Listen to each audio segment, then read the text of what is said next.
It's that time again, folks. Time for TTCF, Tattoo Chef stock, to be insane. And so we got to discuss what's about to happen with TTCF here. I'm going to share with you what I'm doing with this stock, my perspective on all this, and all those sorts of things. Hope you guys enjoy this. As always, much love, and make sure to subscribe to the channel if you're not already. Or if you want to be subscribed, subscribe. If you don't want to be subscribed, it hurts my feelings, but it's all right. I'll get over it, all right?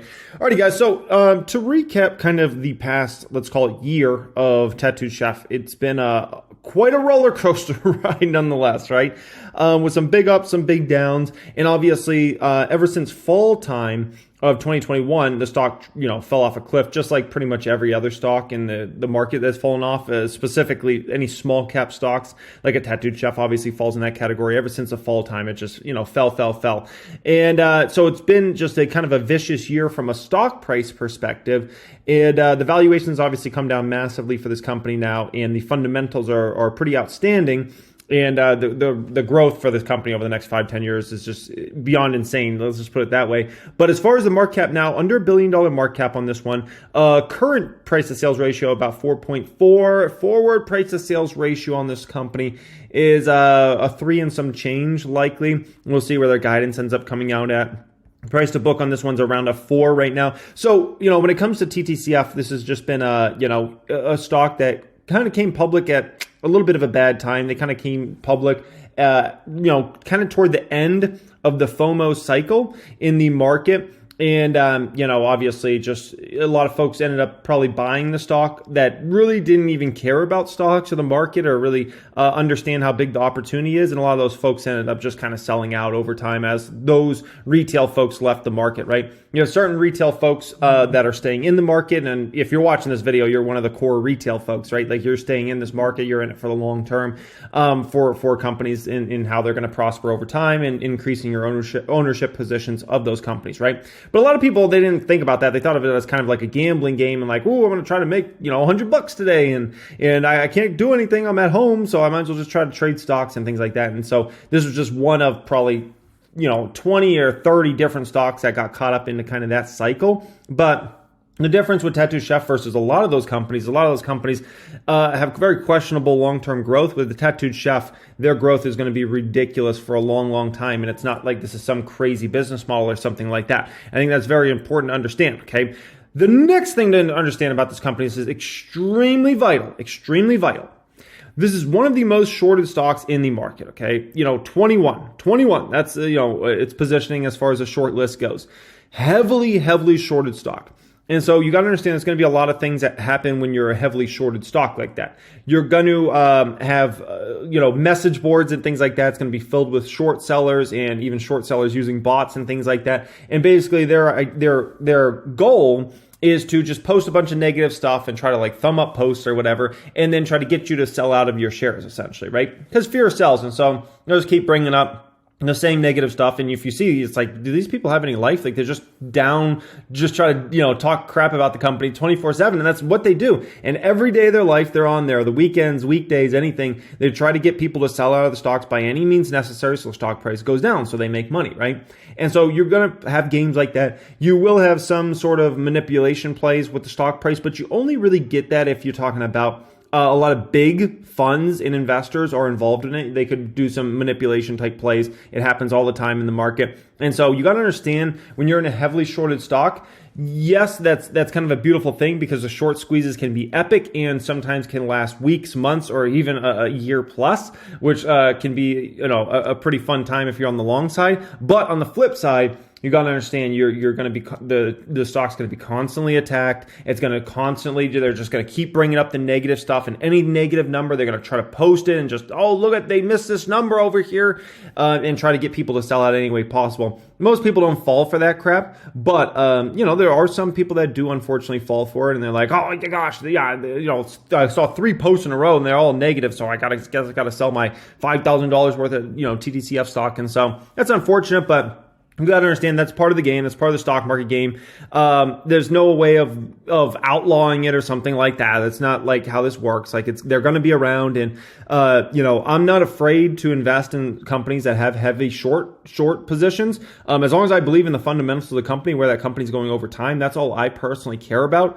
At the end of the day, those shorts will end up having to buy back the stock at some point. And so, that's kind of my position there. But you got to understand the game that's played there. It's very, very vital to understand that. Okay.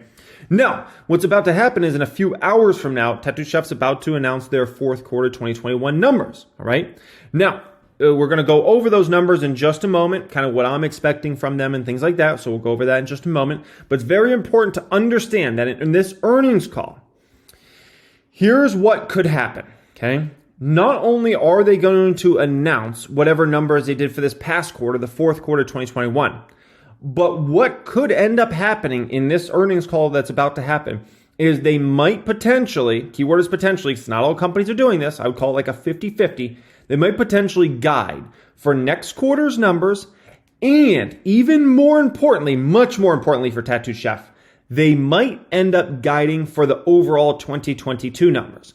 Now, do not for sure count on that, because I can tell you I've even seen a lot of the big tech companies not guide for 2022 numbers. All they guide for is like Q1. And some of those companies aren't even guiding for Q1. So we're in a kind of a strange time period, and that's because of all the wall of worry, right? We talk about inflation, the Fed, Russia, blah, blah, blah, all that stuff. And so a lot of these companies aren't even guiding, but I'm hoping they do guide for 2022 numbers. I think that would be phenomenal if they guided for those numbers, because one, I think they're going to be, some pretty incredible numbers, and we'll go over those in just a moment. But two, I think it would just show that the company's that confident that they could put numbers out there, right? So we'll see what happens. Maybe they don't guide for numbers, and if they don't guide for numbers, that's kind of par for the market right now. Because like I said, there's so many big companies, like even Apple doesn't want to guide for numbers. If Apple's not guiding for numbers, Tattoo Chef definitely has a way out. Let's put it that way. Okay. Now, in terms of a lot of these new products you're starting to maybe see out there a little bit, these products won't start hitting numbers until Q1, Q2 of 2022. So, for instance, by the way, somebody posted this in private Discord chat. Alfa Romeo, man, I used to love my Alfa Romeo. That thing was beauty. I didn't have the paddle shifters, though. I kind of cheaped out a little bit, so congrats to whoever's got the paddle shifters here. Man, Alfas are fun. But, you're starting to see these burritos out there now, showing up a few places, a few Kroger stores and things like that, and plant-based chicken product, a plant-based beefy nacho burrito. I can't wait to try these. Plant-based bean, cheese, and rice. I cannot wait to try these. I'm hoping they show up out here pretty darn soon. But yeah, none of those products, just so you know, will be in this last quarter's numbers. This was recently at a kind of like a food convention last week where they were showing off some of their new products. And so all these products you're seeing here, plant-based chicken teriyaki bowl, a lot of the new pizzas, these are the new burritos. So plant-based green chili chicken burrito, plant-based spinach, egg, and pesto breakfast burrito, plant-based chorizo, and egg breakfast burrito. And then you got these two down here. And then they also plant-based buffalo chicken quesadillas as well. So the quesadillas are all new. All those products, you're going to see those start to hit numbers over 2022, essentially. Some of those products are already starting to get into retailers, but those aren't going to be reflected in numbers until later in the year. And so that's pretty darn exciting. And so, one of the things that excites me about Tattooed Chef, other than just a long-term, opportunity here, is when this company just consistently kind of innovates, comes out with new products. And so it's not just about them getting into more stores, but it's about they're always getting new products out there, and they just keep the pedal to the metal. Like I've never seen a food company in my life. And so don't get too hyped on a lot of these products, because at least in terms of short-term numbers, they won't hit till Q1, Q2, and then further in Q3 and Q4 as they get into the retailers. Because you got to understand, there's like a time period. You announce a deal with the retailer, but still you got to ship the product there. You got to get all the contracts signed off on, right? You got to, then the retailer has to make the space for the product. Then you got to have the crews get the product actually from the distribution to those stores, and the stores to the shelves. And so it's a whole process, and sometimes that process can be several months. And so I think that's important, that if Tattoo Chef comes out and announces they got a new retailer, or they got new products coming out, sometimes it could be several months before it actually shows up in the number. Sometimes 3 months out, 6 months out. Okay. Now this was a Kroger type store. I'm assuming they're going to put all the products together once they actually do it. But if, there's a few Kroger stores that are already starting to put them out either by mistake. It doesn't even look like they have tags yet. So it looks like they're just, basically putting these products out by mistake, essentially. But I can't wait till hopefully we get a full shelf of these burrito type products. That's going to be big for this company, and just another way to introduce the product to people that have never tried it before. So I can't wait to try those products. I'm super excited. This is a product that I think has massive massive potential. I see how well their plant-based burrito bowl sells. And this is a product I'm looking at, plant-based cheese enchiladas, that I think has great potential. I mean, great potential. So this is a product specifically that I'm like, wow, you're talking about the next banger product for this. And personally, I love the Buffalo Ranch. It's like a kind of like a Buffalo, they call it Buffalo Ranch cauliflower. It's delicious. But that and the plant-based burrito bowl are probably my favorite. So I'm assuming this one's going to be really good. I can't wait to try that product. Another product that you won't see in the numbers for the next few quarters, essentially. The next big products they have coming out, they just showed off these for the first time ever, are these plant-based bars.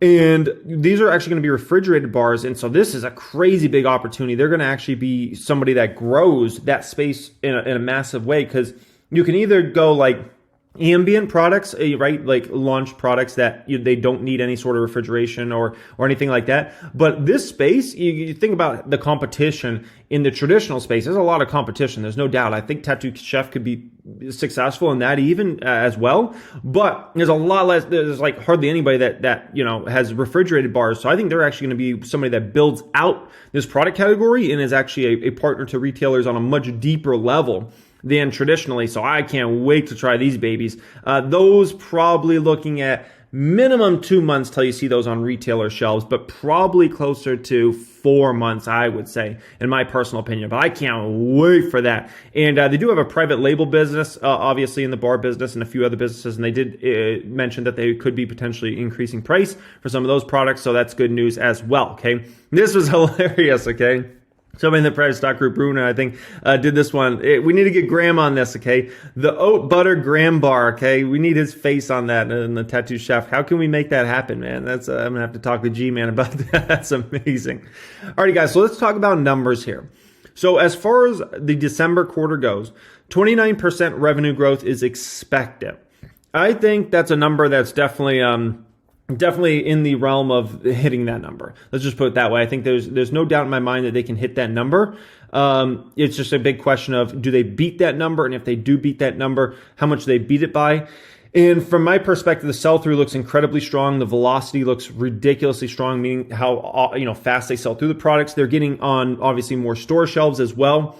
But the hard thing to predict is, the rollouts and did they roll out in time and things like that. So I'm very much looking forward to this December quarter numbers. Now, the company did say this is a specific quarter that's kind of weak for the club business, and expecting the January quarter Q1 to be actually much stronger, January, February, March, to be much stronger for the club business, and also Q2 as well. But they did mention the club business will be kind of, a little light from what I remember on the last earnings call. So, but at the end of the day, Target's starting to make up so much of their business, and a lot of the traditional grocery stores that they're getting into now. And so a lot of the initial orders have gone out there. So I think that's definitely a very doable number there. Remember, no one ever heard of this company 18 months ago. As far as next year, if they do give any guidance, I think this is right in line. I could picture them guiding anywhere from 30% revenue growth to probably 37% revenue growth, somewhere in there roughly. So I think I'm just a little higher than kind of what analysts are. I think there's definitely a possibility they could have something like they could, do something like a 300 mil in 22. I wouldn't be surprised at all. What I do believe, Sam and the executive team, I believe they're probably going to try to sandbag a little bit if they are going to guide anything, because they kind of overpromised and underdelivered in 2021. And so as a new public company, it's kind of funny to watch the same mistakes made by, company after company. But a lot of times what happens is, new company in public markets, they overpromise, underdeliver that first year. Their stock price gets slapped, right? And they learn from that, and then they start guiding better, right? And so even great executives like Elon Musk, right, who is big boss over at the company that got acquired by PayPal and has a huge executive experience, obviously, with Tesla as well. Even he would miss numbers all the time back in the day, and then he kind of learned the game of, maybe let's try to underpromise a little bit and overdeliver on the top, because you got to understand that's part of the game of Wall Street. So we'll see if they do any guidance, but if they do, I think if anything, there's whatever numbers they share, they're probably going to come in and beat those numbers throughout the year, in my personal opinion, just for the mere fact that I don't think they want to be in a situation where they overpromise and underdeliver again, okay? Now, in regards to these earnings, I think this is very important because I know like Brian was like, oh, you know, you're going to wake up super early, you know, to hear these earnings. And I saw a bunch of people in Discord chat like, oh, you know, Jeremy's going to have to stay up till 6 a.m. No, okay, I won't be staying up till 6 a.m. For me, when it comes to a company like this is a long-term investment of mine, right? So, you know, I'll hear the numbers whenever I hear them, and whether the stock's down big tomorrow or up big tomorrow or whatever, right?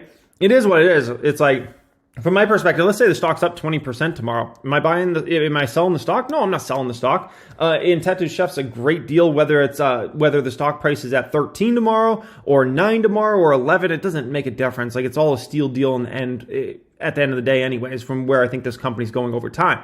And so for me, it's like, whatever, you know, I'll wake up, the stock price will either be down a bunch or up a bunch. And that's just kind of that, right? What I am very confident in is the numbers and the fundamentals that are going on with the company underlying. And it's very important not to get too tied up into metrics and short-term numbers when you're in a company that has great long-term, you know, opportunities in front of it. You know, for instance, you know, this is just Tesla in 2018, 2019, my first couple of years of investing in the stock.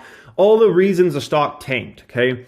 SEC with Elon Musk, the CTO left at one point, right? Some other key executive left. That took the stock down. They were talking about margins are horrible and will never be good. The stock went down on that. You know, when I say people, just, you know, investors or Wall Street, whatever. They're talking about, oh, they're losing so much money. They're going to go bankrupt, go to zero, things like that. There was talk like Tesla had no demand. Yeah, that was a subject that sent the stock down.